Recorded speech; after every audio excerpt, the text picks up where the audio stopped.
اعوذ باللہ من الشیطان الرجیم بسم اللہ الرحمن الرحیم الحمد للہ رب العالمین الرحمن الرحیم مالک یوم الدین ایاک نعبد و ایاک نستعین اہدنا الصراط المستقیم صراط الذین انعمت علیہم غیر المغضوب علیہم ولا الضالین بسم اللہ الرحمن الرحیم اللہم صلی علی سیدنا و شفیعنا و نبینا و حبیبنا و سندنا ابو القاسم محمد اللہم صلی علی محمد و علی آل محمد کما صلیت علی ابراہیم و علی آل ابراہیم انکا حمید مجید اللہم بارک علی محمد و علی آل محمد کما بارکت علی ابراہیم و علی آل ابراہیم انکا حمید مجید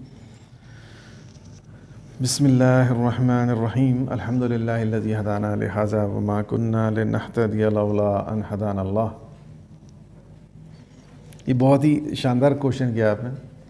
نماز کے تعلق سے ہم نے بات آپ کو عرض کی تھی پہلے کہ نماز کے تعلق سے ہم یہ لوگ سمجھتے ہیں کہ ہمارا ایک تصور ہے کہ نماز ایک عمل ہے اور اس عمل کو بجا لانے کا ایک ریوارڈ ہے، ایک نتیجہ ہے جو ثواب کی شکل میں ہمیں ملے گا، انعام کی شکل میں آخرت میں ملے گا۔ جبکہ نماز کے تعلق سے یہ بات سمجھ میں آتی ہے اگر آپ بغور اس پر، اس کی علت پر اور اس کی جو افادیت ہے اس کے اوپر غور و فکر کریں قرآن و حدیث کی روشنی میں، تو شاید آپ کے لیے ایک عجیب سی بات ہو یہ کہ نماز کا رزلٹ نہیں ہے، نماز خود اپنے آپ میں رزلٹ ہے۔ یہ تھوڑا سا ہمارے یہاں سمجھنے میں یہ کجی ہے، یہ کمی ہے ہماری کہ ہم سمجھتے ہیں کہ نماز کچھ ہم نے، ہمارے دماغ میں at the back of the mind یہ رہتا ہے کچھ کہ ہم نے کسی کے لیے کچھ کیا ہے، اس کے لیے ہمیں کچھ ملے گا۔ جیسے جسٹ لائک کہ کوئی انسان کسی انسان کے لیے کوئی کام کرتا ہے، کوئی نوکری کرتا ہے، کوئی ٹاسک بجا لاتا ہے اور اس کے اوز اس کو اجرت ملتی ہے۔ ٹھیک ہے، یہ ایک کانسیپٹ ہے کہ ہم کچھ کر رہے ہیں خدا کے لیے، نعوذ باللہ من ذالک، اور اب وہ خوش ہو کے ہمیں دے گا۔ تو پہلی چیز تو یہ ہے کہ کیا یہ بات صرف ہم زبان سے ہی کہتے ہیں کہ اللہ تعالیٰ سبحان ہے، اسے کسی کے سجدوں کی ضرورت نہیں ہے؟ یہ سمجھتے بھی ہیں اس بات۔ اگر اس بات کو سمجھتے ہیں تو پھر ہم یہ کیسے سوچ سکتے ہیں کہ نماز کوئی اللہ کا کام ہے جسے ہم کر رہے ہیں، اس کے بدلے میں ہمیں کچھ ملے گا؟ اللہ تعالیٰ کو تو نہیں چاہیے، آپ تو خود ہی کہہ رہے ہو سبحان اللہ۔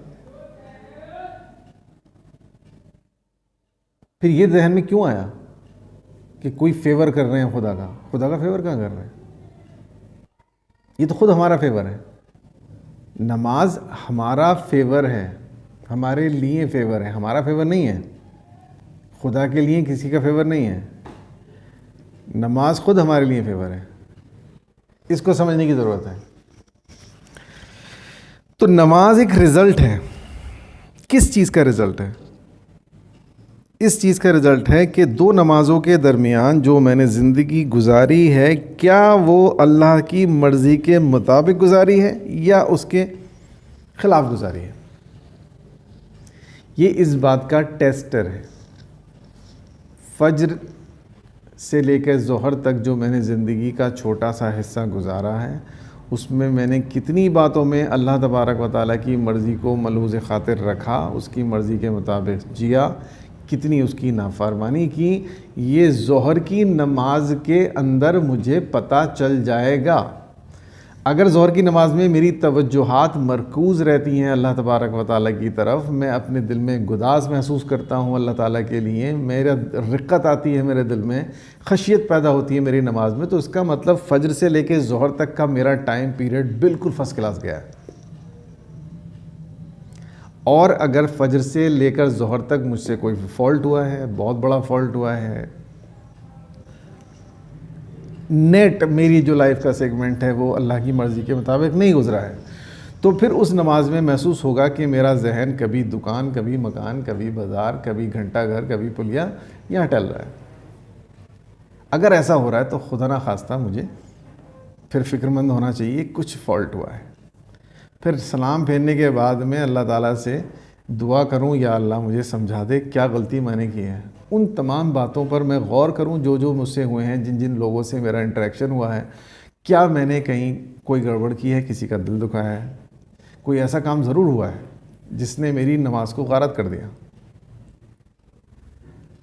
نماز ایک اس طرح کا ڈیوائس ہے جیسے کہ کسی میز کے اندر، بھول بھلیا کے اندر کسی انسان کو داخل کرنا ہو تو آپ سب جانتے ہو کہ اس کے باہر آنا کامیابی کے ساتھ بہت ٹف ہوتا ہے، بہت مشکل ہوتا ہے، بہت ٹائم درکار ہوتا ہے اس کے لیے. اور کچھ میز تو ایسے ہیں پورے دنیا میں کہ جن کے تعلق سے یہ چیلنج کیا جاتا ہے کہ کوئی آج تک نکل کر نہیں آیا الا یہ کہ اس کو کچھ ہیلپ کی جائے، خود نکل کے نہیں آ پاتا انسان. اسی طرح سے زندگی ایک میز ہے، اس کے اندر نماز ایک ایسا ڈیوائس ہے کہ جیسے ہم کسی کو میز کے اندر داخل کریں اور اس سے ہم ایک ڈیوائس اس کے ہاتھ میں دے دیں، اس سے کہیں کہ بھائی دیکھو جب تم صحیح چل رہے ہوگے تو یہ ہرا والا بلب جلے گا، اور تم جب اگر غلط جاؤ گے تو یہ لال والا بلب جلے گا. جیسے ہی لال جلے اپنا راستہ چینج کر کے دیکھ لینا کہاں پر ہرا والا کہاں جل رہا ہے. 3 راستے ہوں، تینوں میں ٹرائی کرنا، جس پہ ہرا جل جائے ادھر کو چلے جانا، سیدھے نکل کے آ جاؤ گے واپس. اب اس ڈیوائس کے ساتھ کیا اس میز سے نکلنا، اس بھول بھلیا سے نکلنا ٹف ہے؟ نہیں، بچوں کا کھیل ہے پھر تو. اتنا چھوٹا سا بچہ 5ویں کلاس کا ہے، 4تھی کلاس کے بچے کو آپ ہاتھ میں دے دو آرام سے آ جائے گا. دنیا میں کوئی انسان ایسا نہیں ہوگا جو نہ نکل آئے آرام سے، نو ٹینشن. تو یہ بالکل اسی طرح سے ہم اس کو تصور کریں نماز کو کہ یہ اسی طرح کا ایک ڈیوائس ہے جو ہمیں زندگی میں ہم صحیح جا رہے ہیں یا غلط جا رہے ہیں یہ ہمیں بالکل بتاتی رہتی ہے سیگمنٹ میں. اور یہ اللہ تعالیٰ کا عظیم ترین احسان ہے انسانوں کے اوپر کہ اللہ تعالیٰ نے نہ صرف یہ کہ پوری زندگی کے اندر 2-3 ایسے ٹیسٹر ہوتے جو پوری زندگی میں مثال کے طور پر 5 بار چیک کر سکتا تھا کہ میری زندگی کا جو یہ 1/5واں حصہ ہے یہ صحیح گیا یا غلط گیا. نہیں، اس نے ہماری زندگی کے نہیں، ہمارے دن کے 5 ٹکڑے کر دیے اور ان 5 چھوٹے چھوٹے سیگمنٹس کے لیے ٹیسٹر دے دیا. اب کامیابی کی جو پاسبلٹی ہے وہ انتہا زیادہ ہو گئی. تصور کریے اس بات کو کہ نماز کا یہ ٹیسٹر نہ دیا جاتا، بس ہم پیدا کیے جاتے، شریعت دی جاتی، قرآن مجید ہوتا، سب کچھ ہوتا، لیکن ہمارے لیے کوئی ٹیسٹر نہیں ہوتا. ہمارے لیے صرف یہ ہوتا کہ جب ہم مریں گے تو فرشتے بتائیں گے کہ کامیاب رہے یا ناکام رہے. رسک فیکٹر اتنا زیادہ ہو جاتا کہ شاید دنیا میں کوئی بھی کامیاب نہیں ہو پاتا اس دنیا میں، کیونکہ فریب اتنے خطرناک ہیں، اتنے مبہم ہیں، اتنے ویگ ہیں کہ ان کو سمجھ پانا کسی بھی انسان کے بس کی بات نہیں ہے آسانی سے. That is very tough. بعض اوقات ہم کوئی کام کرتے ہیں، ہمیں اس کے اندر کوئی کمی نظر نہیں آتی لیکن وہ غلط ہوتا ہے. بعض اوقات ہم کوئی کام کرتے ہیں وہ بہت اچھا کام ہوتا ہے لیکن بظاہر ہمیں غلط لگتا ہے. حدیث مبارکہ میں آتا ہے کہ وسوسے میں اور الہام میں ایک بال کے برابر فاصلہ ہے، ایک بال کے جیسا فرق ہے. اس کو پہچان پانا میرے اور آپ جیسے لوگوں کے لیے بہت ٹف ہے. کبھی ہم وسوسے کو الہام سمجھ لیتے ہیں، کبھی الہام کو وسوسہ سمجھ لیتے ہیں. زندگی میں بہت ساری چیزیں ایسی ہوتی ہیں جو ہم ڈیٹیکٹ نہیں کر پاتے ہیں، صحیح اور غلط میں تمیز نہیں کر پاتے. تو اللہ تبارک و تعالیٰ نے ایک بہترین چیز ہمیں عطا کی ہے جس کو ہم نماز کہتے ہیں، جو ہمیں دن میں 5 بار ہمارے زندگی کے 5 چھوٹے چھوٹے چھوٹے چھوٹے حصوں کو چیک کر کے ہمیں یہ بتاتی ہے کہ whether we are going right اور رانگ. تو جو بھی ہم فیصلہ کریں، پہلی چیز تو یہ ہے کہ ہم جب کوئی بات، کسی بات کا فیصلہ کریں اپنے تعلق سے، لائحہ عمل کے تعلق میں، اس کے ریلیشن میں، نظریات کے تعلق سے، تو ایک تو ہمارے اندر تعصب بالکل نہیں ہونا چاہیے کسی بھی قسم کا، کیونکہ تعصب ایک ایسی چیز ہے کہ جو حق تک نہیں پہنچنے دیتی کسی بھی انسان کو، وہ ہمیشہ آڑے آ جاتی ہے. اگر میرے ذہن میں، میرے دل میں کسی بھی سیکٹ کا، کسی بھی اسکول آف تھاٹ کا کوئی تعصب ہے، اپنے والد کا کوئی تعصب ہے، میرے چچا کا کوئی تعصب ہے، میرے گھر والے علم دین سے تعلق رکھتے ہیں، مولوی حضرات ہیں، تو جو ان کا پرسیپشن ہے وہ اس کا ایک تعصب ہے کہ میں ان کے خلاف نہیں جا سکتا، تو حق تک نہیں پہنچ پائیں گے. صبر کر لیجئے، پاسبلٹی نہیں ہے. پہلے ان تمام تعصبات سے اپنے آپ کو پاک کریے. یہ ڈیسائیڈ کریے کہ اگر میرے بات جو سمجھ میں آئی ہے وہ میرے باپ کے خلاف جائے، چچا کے خلاف جائے، دادا کے خلاف جائے، میں اس پہ عمل کروں گا، کروں گی. پہلی اسٹیپ۔ دوسری چیز کہ جب میں کسی چیز کو سمجھنے کی کوشش کروں گا تو میں الہی کرائٹیریاز جو ہیں ان پر کروں گا، یعنی کوئی انسان عملی طور پر کتنا قرآن مجید سے مطابقت رکھتا ہے اس کا عمل، یہ میرے لیے امپورٹنٹ ہے۔ یہ امپورٹنٹ نہیں ہے وہ کس سیکٹ سے تعلق رکھ رہا ہے، ذاتی طور پر اس کے اندر کس قدر مومنانہ صفات ہیں جس سے میں لے رہا ہوں، صرف نظر کہ وہ کس اسکول آف تھاٹ سے تعلق رکھتا ہے۔ میں کسی ایسے آدمی کا کوئی بات مانتا ہی نہیں ہوں جو کسی دوسرے اسکول آف تھاٹ سے متعلق ہو، اس کے بارے میں مجھے کتنی بھی اچھی باتیں پتہ چل جائیں، میں کہتا ہوں نہیں یہ میرا تو ہے ہی نہیں، یہ تو فلاں طبقے کا ہے، یہ تو فلاں فرقے کا ہے، میں کیوں مانوں گا؟ تو پھر حق تک رسائی ممکن نہیں ہے۔ اور اگر ان تمام تعصبات کو پرے رکھتے ہوئے میں اپنے آپ کو ڈیسائیڈ کرتا ہوں کہ نہیں، I have to try myself and I have to be very honest about it, اور کیونکہ مجھے خدا کے سامنے اکیلے کھڑا ہونا ہے، جب وہ مجھ سے پوچھے گا تو میں کیا جواب دوں گا اگر میں کوئی تعصب رکھتا ہوں؟ ان تمام چیزوں کے ساتھ میں اگر نیک نیتی کے ساتھ، ایمانداری کے ساتھ میں کچھ سمجھنے کی کوشش کر رہا ہوں، ناؤ بی ہیپی۔ حضور کی بہترین حدیث ہے، بہت بڑی خوشخبری ہے کہ جب کوئی انسان دین پر غور و فکر کرتا ہے اور وہ کوئی غلط نتیجہ اخذ کرتا ہے، خدا آخرت میں کہے گا پورا اجر دو، محنت پوری کی تھی۔ بس شرط وہی ہے کہ ہماری ایمانداری میں، ہماری آنیسٹی میں کوئی کمی نہیں ہونی چاہیے، بالکل 100% پیورٹی کے ساتھ ہو۔ تو ایک چیز تو یہ ہو گئی۔ دوسری چیز جیسے میں نے آپ کو بتایا کہ نماز ایک عجیب و غریب چیز ہے۔ نماز کو ضرور ذہن میں رکھیں، نماز کا یہی تصور ذہن میں رکھیں ہمیشہ۔ نماز جب بھی آپ پڑھنے کے لیے جائیں یا چلیں مصلی کی طرف وضو کریں، اب یہ ذہن میں ضرور آنا چاہیے کہ اب مجھے چیک کرنا ہے کہ پچھلی جو لائن میرا حصہ ہے زندگی کا وہ چھوٹا سا، وہ صحیح گیا ہے غلط گیا۔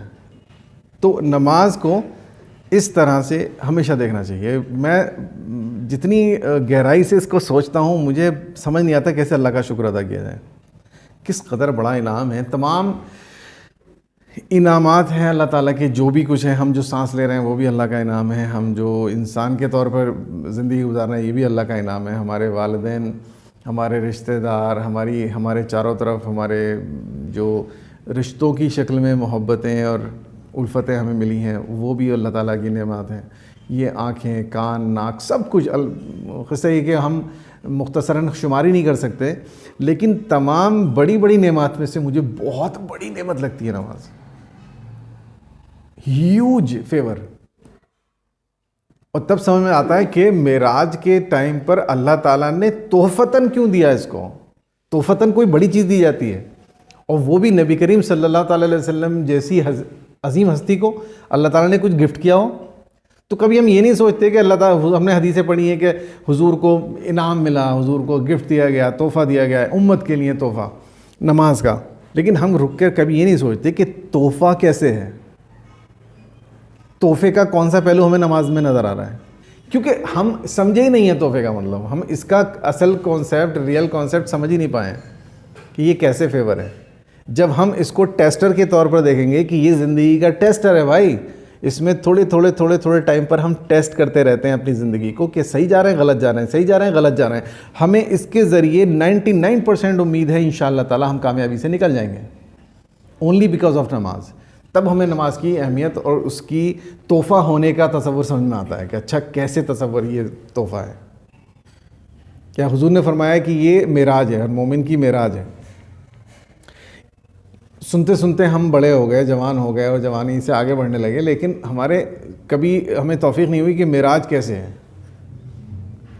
معراج کیسے ہے، یہ کبھی اس کو تصور کو سمجھنے کی کوشش نہیں کی۔ تو جیسے میں نے آپ کو کہا کہ حضرت علی ایکسپلینیشن دیتے ہیں حدیث کا۔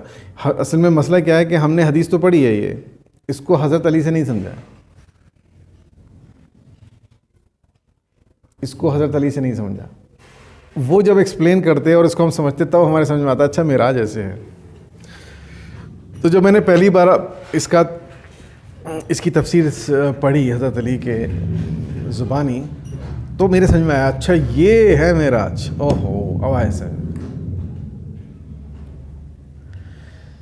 لیکن مسئلہ کیا ہے؟ وہی مسئلہ تعصب کا۔ ایک طبقہ علی علی علی علی اتنا کرنے لگا کہ ہم نے علی کو چھوڑ دیا اس کے تعصب میں۔ نہ ہمیں علی کی ضرورت نہیں ہے, ہم تو اور صحابہ کرام سے کام چلا لیں گے, علی کو تم رکھو, ہم نے بانٹ لیا, یہ تمہارے یہ ہمارے, عشق رسول تمہارا ڈپارٹمنٹ, توحید ہمارا ڈپارٹمنٹ, علی ان کا ڈپارٹمنٹ, چھٹی, کہانی ختم, سب خوش رہو, ہیپی. قرآن مجید میں اللہ تعالیٰ کہتا ہے تم نے دین کے ٹکڑے ٹکڑے کر لیے, اور ہر طبقہ اس پر خوش ہے جتنا اس کو نصیب ہے, جتنا دین اس کے پاس ہے اس میں مگن ہے. اس سے زیادہ واضح بات اور کیا کہے گا کوئی؟ تم نے اپنے دین کو ٹکڑے ٹکڑے کر لیا, اور ہر فرقے والا اتنے دین پر خوش ہے جتنا اس کے پاس ہے. The real picture is clear. ہم نے سب ڈپارٹمنٹ میں بانٹ دیا ہے, تو کہیں نہ کہیں وہ تعصب ہے, ورنہ ہم باب العلم کی طرح اگر حضرت علی کو لیتے تو حضرت علی ہمارے گفتگو کا محور ہوتے. سب سے زیادہ ہمارے زبان سے پہ اگر کوئی نام آتا ایکسپلینیشن میں حضور کی حدیث مبارکہ کی تو حضرت علی کا آتا. بہت سے لوگ اس بات میں ڈاؤٹ کرتے ہیں, تھوڑے جو میرے قریبی ہیں جو مجھ سے زیادہ ملتے ہیں, میں جب بھی ریفرنس دیتا ہوں حضرت علی ہی اس میں محور ہوتے ہیں. یعنی حضور کی کوئی حدیث ہوگی, حضرت علی نے یوں فرمایا اس حدیث کے بارے میں, اس کی کوئی حدیث, پھر حضرت علی کہتے یار تم حضرت علی کے علاوہ تم نہیں پڑھتے کچھ. میں نے کہا بھائی انا مدینۃ العلم وعلی بابھا, میں اس کا مطلب سمجھ گیا ہوں تھوڑا تھوڑا, شاید آپ نہیں سمجھ پائے ہوگے, یا اگر آپ کو لگتا ہے آپ سمجھ پائے ہو تو ٹھیک ہے, اوکے, بی ہیپی. مجھے خدا کے سامنے اکیلے کھڑا ہونا ہے, تمہیں اکیلے کھڑا ہونا ہے. تم فکر کرو اس بات کی کہ جب تم اس کے سامنے کھڑے ہوگے تو تم اس کا کیا ایکسپلینیشن دو گے کہ تم نے اس باب العلم کا کیا کیا. میں جب اکیلا کھڑا ہوں گا سامنے تو میں جو جواب دوں گا میں نے پہلے سے سوچ رکھا ہے. I am quite happy and satisfied with those replies جو مجھے دینے ہیں. آپ بھی ہو کیا ہو تو اوکے فائن, خوش رہو, آباد رہو.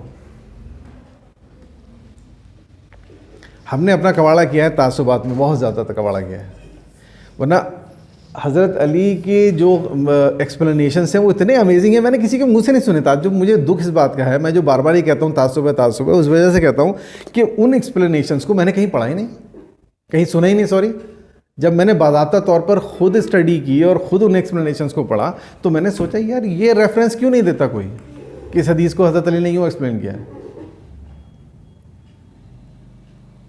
میرے 30-35 سال کی ایج میں میرے پہلی بار سمجھ میں آیا کہ نماز معراج کیسے ہے. کاش میرے بڑے جن کے بیچ میں میں نے زندگی گزاری ہے وہ میں بچپن میں ہی سمجھا دیتے تو مجھے زیادہ فائدہ ہو جاتا نا. 35 سال تک ویٹ تھوڑی کرنا پڑتا. ایک ہی رات میں ایک ہی بار میں نماز کا پورا ویژن ہی بدل گیا. اور کتنا خوبصورت ویژن تھا یار, نماز کتنی خوبصورت نظر آنے لگی اس کے بعد, پہلے کیوں نظر نہیں آئی. دکھ ہوتا ہے ان باتوں کو سوچتے ہوئے. اور اس لیے میں چاہتا ہوں کہ جو بھی میرے اسٹوڈنٹس ہیں, جو بھی میرے متعلقین ہیں, جو میرے مجھ سے جڑے ہوئے ہیں اس تعلق سے, ان کے لیے کم سے کم اتنا کر جاؤں مرنے سے پہلے کہ وہ ساری چیزیں جو میں محروم رہا ایک بہت لمبے ٹائم تک, اس سے وہ محروم نہ رہیں. کہیں نہ کہیں میں پہنچا جاؤں, یہ پیغام کافی ہے میرے لیے. تو حضرت علی نے اس کو ایکسپلین کیسے کیا معراج کو, میں تھوڑا سا آپ کو شیئر کر دوں کیونکہ بہرحال یہ ڈسکس نہیں ہوتا. اس نے فرمایا کہ پہلے سجدے میں تم جاؤ تو تصور کرو کہ اسی مٹی پہ ناک رگڑ رہے ہو جس سے تم بنے ہو, تو تکبر تمہیں زیب نہیں دیتا, خبردار. تخلیق کو سوچو, تمہاری تخلیق ہوئی تھی مٹی سے, پھر تب جب تم اس سے سر اٹھاؤ تو تصور کرو کہ دنیا میں آ گئے ہو, اور دنیا میں تم سے گناہ ہوئے ہیں, غلطیاں ہوئی ہیں, ان کی توبہ کرو. تو حدیث مبارکہ میں ہم سب جانتے ہیں حضور نے جو جس طرح نماز پڑھی ہے ویل ڈیفائنڈ ہے کہ حضور 2 سجدوں کے بیچ میں استغفار کیا کرتے تھے. تو حضرت علی بتا رہے ہیں کیوں ہے استغفار, that is a blueprint of your life. اب آپ دنیا میں آ گئے, دنیا میں غلطیاں ہوئیں, قصور ہوئے, ان کے لیے آپ کہہ رہے ہیں استغفر اللہ ربی من کل ذنب واتوب الیہ. اس کے بعد جب تم دوسرے سجدے میں جاؤ تو تصور کرو کہ تمہیں لحد میں اتارا جا رہا ہے. کبھی نہ کبھی تم مرو گے نا, آج نہیں ہے, کوئی تو دن ایسا ہوگا نا تم لحد میں اتارے جا رہے ہوگے. Just think about it. ہمیشہ تو ایسے فیل نہیں کرو گے جیسے آج فیل کر رہے ہو, کبھی تو ایسا ہوگا ریئلٹی میں فیل کر رہے ہوگے, کبھی تو کفن میں ہوگی نا تم. تو تصور کرو وہ ٹائم جب تمہیں لحد میں اتارا جا رہا ہے, جب دوسرے سجدے میں تم جاؤ, اور جب دوسرے سجدے سے سر اٹھاؤ تو سوچو کہ روز محشر آ گئے ہو, اور روز محشر آتے ہی اللہ تعالیٰ کا جیسے ہی دیدار ہوتا ہے آپ کہ التحیات، تو اس کی تعریف آپ کے منہ سے نکلتی ہے، التحیات للہ والصلوات والطیبات. اس کے بعد میں آپ کے سامنے رسول اللہ کھڑے ہیں تو آپ ان کو سلام کرتے ہو. اس کے بعد میں آپ دوسرے عبادت گزار لوگ، ہستیاں جو صرف آپ نے نام سنے ہیں، بڑے بڑے نام، وہ سب کھڑے ہوئے نظر آ رہے ہیں آپ کو، اچھا یہ وہ ہیں، اچھا یہ وہ ہیں، اچھا یہ وہ ہیں، تو آپ ان کو بھی سلام کر رہے ہوں. عباد اللہ الصالحین کو، جس کے بندے ہیں صالحین ہیں، ان کو سلام کر رہے ہوں. اس کے بعد اللہ تعالیٰ کہتا ہے ٹھیک ہے، اوکے، جسٹ امیجن آپ کھڑے ہو، ٹھیک ہے ٹھیک ہے، مدعا انٹروڈکشن دو پہلے اپنا، جیسے انٹروڈکشن دیتا ہے انسان. جو انسان اللہ کے سامنے جائے گا وہ کسی نہ کسی نبی کا امتی تو ہوگا ہی. تو اب آپ اپنا انٹروڈکشن دے رہے ہیں، اشہد ان لا الہ الا اللہ وحدہ لا شریک لہ ونشہد ان محمدًا عبدہ ورسولہ، ان کا امتی ہوں میں. یہ انٹروڈکشن ہے، وی ہیو ٹو امیجن. اور اس کے بعد جب انٹروڈکشن دیتے ہو تو ہاں مدعا کیا ہے؟ مدعا یہ ہے کہ اللہ تعالیٰ مجھے اس عذاب سے بچا لے، یہ جو سامنے دکھ رہا ہے یہ دوزخ، اس سے بچنا ہے مجھے، اور جو میں نے نیکیاں کی ہیں اس کا مجھے بدلہ دے دے. ربنا آتنا فی الدنیا حسنۃ وفی الآخرۃ حسنہ وقنا عذاب النار، اور اس آگ سے مجھے بچا لے بس. اس کے بعد گویا آپ کی دعا قبول ہو گئی اور آپ کو جنت میں داخل کر دیا گیا. جنت میں کے تعلق سے اللہ تعالیٰ قرآن مجید میں کیا کہتا ہے کہ جب تم اس میں داخل ہوگے تو تم صرف سلام سنو گے، سلام سلام. تو اس کے بعد میں آپ کیا کہتے ہو؟ آپ کی نماز کمپلیٹ ہو جاتی ہے، آپ کہتے ہو السلام علیکم ورحمۃ اللہ. گویا کہ آپ جنت میں داخل ہو گئے. اور کیونکہ جنت کا کوئی انتہا نہیں ہے، اب آپ کی نماز کی اودھی ختم ہو گئی، کیونکہ اس کے آگے کوئی اگلا ڈیمارکیشن نہیں ہے. So this is a blueprint from تخلیق ٹو جنہ، and you have to recall it again and again so that آپ یہ بھول نہ جاؤ کہ اصل کھیل کیا ہے. یہ 5 بار آپ کو ریکال کروانے کے لیے بلایا جا رہا ہے. دیکھو بھول مت جانا، بھول مت جانا، بہت کساوتیں ہیں اس دنیا میں، بہت دھوکے ہیں، کسی دھوکے میں فریب میں مبتلا مت ہو جانا. Careful careful careful, recall it recall it. دن میں بار بار بار بار بار بار بار بار ہمیں بلو پرنٹ دکھایا جا رہا ہے کہ دیکھو یہاں سے چلے یہاں پہنچو گے، یہاں سے چلے یہاں پہنچو گے، یہاں سے چلے یہاں پہنچو گے. Be very careful about it. اور پھر جب ہم مستقل ان غلطیوں کا جو کی اللہ تعالیٰ سے مغفرت طلب کرتے رہیں گے، جو سجود کے بیچ میں ہم استغفار کرنے کی بات کر رہے ہیں، تو ظاہر ہے قصور کرتے وقت بھی ڈر لگے گا پھر کہ ابھی پچھلی نماز میں ابھی تو قصور معاف کروائیں اللہ تعالیٰ سے، ابھی معافی مانگ کے آئیں. پھر چالو. تو یہ اتنی ملٹی ڈائمینشنل چیز ہے. It is a device, it is a reminder. It is a very nice feeling of your whole life. This is the explanation of life from the Takhliq to Jannah, blueprint of life. اور یہ اللہ تعالیٰ سے commitment بھی ہے so that ہمیں help کرے برائیوں سے بچنے کی. بے شک نماز برائیوں سے اور بے حیائی سے روکتی ہے. کیسے روکتی ہے؟ جب ہم ایاک نعبد و ایاک نستعین میں جو ایگریمنٹ اللہ سے کر رہے ہیں کہ اللہ تعالیٰ ہم تیری عبادت کریں گے، تو وہ کہنا مانیں گے، اس کے ریٹرن میں تو ہمیں سیدھا راستہ دکھانا. اب جب غلطی کروں گا تو ابھی مجھے شرم آئے گی کہ ابھی تو وعدہ کر کے آ رہا ہوں اللہ تعالیٰ سے میں تیری عبادت کروں گا. ابھی یہاں ٹوپی پہنا رہا ہوں، اسے آتی نہیں پہنانی چاہیے. It will stop me. No no no no no. لیکن ہوگا کب؟ جب میں اس کے صحیح تصور کو ذہن میں رکھوں گا نماز کے. تو یہ عجیب و غریب چیز ہے. مطلب اتنی زیادہ ڈائمینشنز ہیں نماز کے، مجھے کسی اور چیز کے نظر نہیں آتے. اگر کسی نماز میں خشیت آتی ہے، رقت آتی ہے، گداس پیدا ہوتا ہے، توجہ بالکل نہیں جاتی، تب بھی غور و فکر کرنے کی بات ہے. ایسی کون سی نیکی ہوئی ہے آپ سے جس کی وجہ سے اللہ تعالیٰ نے انعام کے طور پہ آپ کو یہ خشیت عطا کر دی، تاکہ وہ نیکی کنٹینیو رہے، وہ ڈسکنٹینیو نہ ہو جائے، کیونکہ ایفیکٹ بھی چلا جائے گا. پھر سوچئے کوئی نیکی کا کام کیا ہے شاید بیچ میں، بہت بڑی نیکی کا کام، شاید مجھے نہیں لگا ہوگا اتنی بڑی نیکی ہے، لیکن وہ تھی نیکی، کیونکہ میں بہت خشیت مجھے نصیب ہوئی ہے اس نماز میں. تو مجھے چاہیے کہ اس نیکی کو پکڑ کے رکھوں اب اسے جانے نہ دوں، کیونکہ شیطان کا یہ طریقہ ہے، پہلے تو وہ ہمیں کوئی نیکی کرنے نہیں دیتا، جب ہم وہ نیکی کر جاتے ہیں تو اس کے اثر کو زائل کرنے کی کوشش کرتا ہے اور دوبارہ سے اس نیکی کو نہ کرنے کی طرف مائل کرتا ہے تاکہ وہ نیکی دوبارہ نہ کر لیں ہم۔ تو ہمیں بھی ضد ہے کہ ہم جو نیکی ہم سے ہوتی ہے اس کو ہم بار بار ریپیٹ کریں گے، تو روک کے دکھا، ہم کریں گے۔